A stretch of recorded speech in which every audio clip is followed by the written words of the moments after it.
नमस्कार. तर चला आज आपण बनवूया शाबूची भगर. रोज त्याच प्रकारे बनवून कंटाळा आला असेल तर आज आपण वेगळ्या पद्धतीने बनवून घेऊया.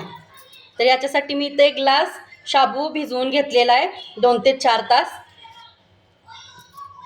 आणि आता ह्याच्यात घालण्यासाठी आपण वाटण तयार करूया.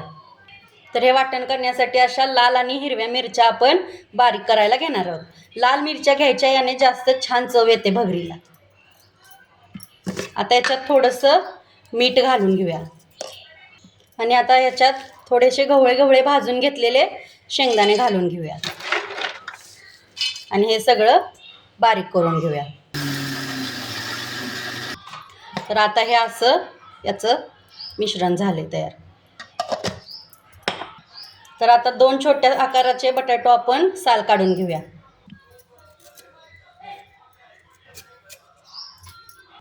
आता हे बटाटो सोलून धुवून घेतलेत. आता यांना बारीक चिरून घेऊया. आता हा बटाटा बारीक चिरून झाला तर याला पाणी ठेवूया. आता ह्या शाबूमध्ये चवीनुसार मीठ घालून घेऊया. आता कढईमध्ये 2 चमचे तेल घालून घेऊया.